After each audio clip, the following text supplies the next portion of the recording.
مرحبا بكم في الفيديو ديال اليوم ان شاء الله غادي نحضروا كيكه ديال الليمون. غادي نحتاجوا 3 ديال البيضات. الا عندكم البيض كبير ديروا غير 2 بيضات. غادي نحتاج خلاط كهربائي،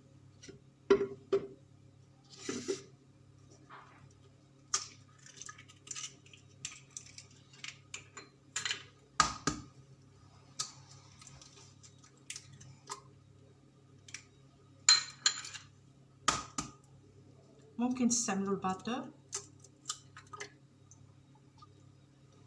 3 ديال البيضات غادي نضيف عليهم قبيصه ديال الملحه، شويه ديال الملحه،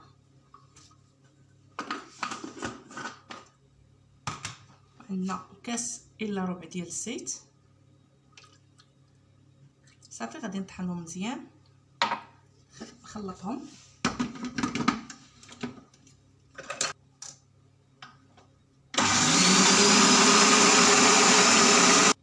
غادي نضيف كاس ديال السكر سنيده،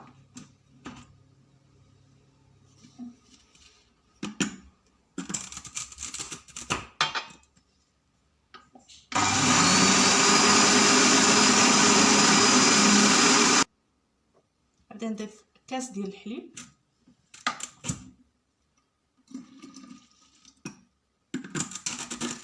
ممكن نضيفوا كاس ديال الياغورت.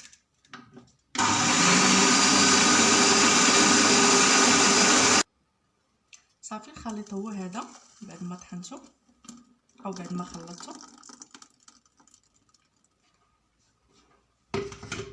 غادي نضيف عليه نص كاس ديال العصير الحامض، غادي نضيف قشور ديال الحامض محكوك، غادي نخلط. غنضيف معلقه كبيره ديال الخل،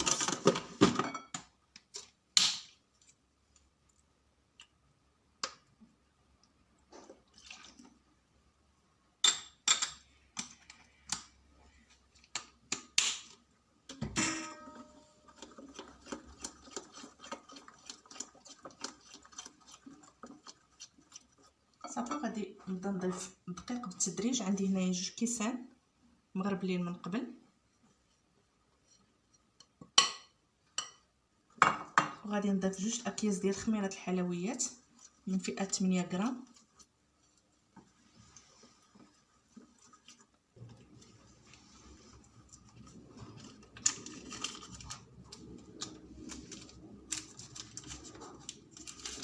الكيس الثاني،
دابا غادي نجيب المول اللي غندخل الفران. انا دهنته قبل بالزبده ورشيته بشويه ديال الدقيق.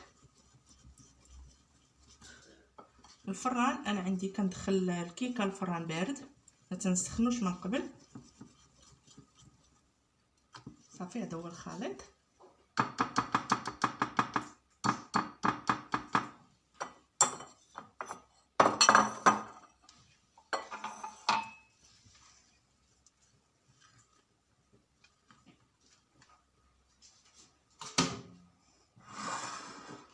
المول بسم الله.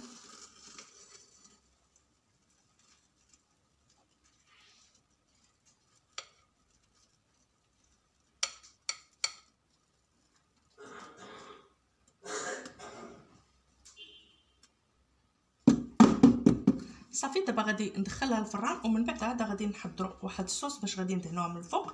بقاو معايا حتى النهايه. او الصلصه غادي نحتاجوا معلقه كبيره ديال المايزينا او دقيق الذره، عندي معلقه ونص ديال سكر سنيده، وعندي نص كاس ديال عصير الحامض، وعندي كاس ديال الحليب.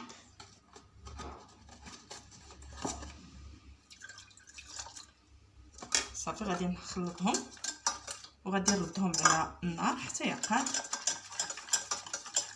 هذا الخليط. عاد غادي نرجعو باش نديرو في الزينه. دابا هذا هو الشكل ديال الكريمه.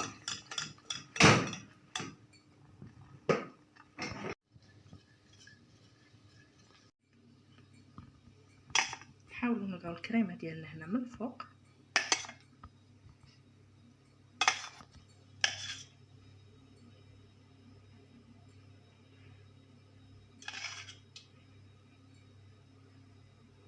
غادي نزينها بشويه وغادي نزينها بشويه ديال قشور الحامض من الفوق. صافي وهذا هو الشكل النهائي ديال الكيك ديالنا اللي وجدنا. نتمنى الاقتراح ديال اليوم ينال الاعجاب ديالكم. الا عجبتو نتمنى ديروا لايك واشتراك وتبارطاجيو باش تبقاو توصلوا بكل ما هو جديد. شكرا على المشاهده والى فيديو قادم.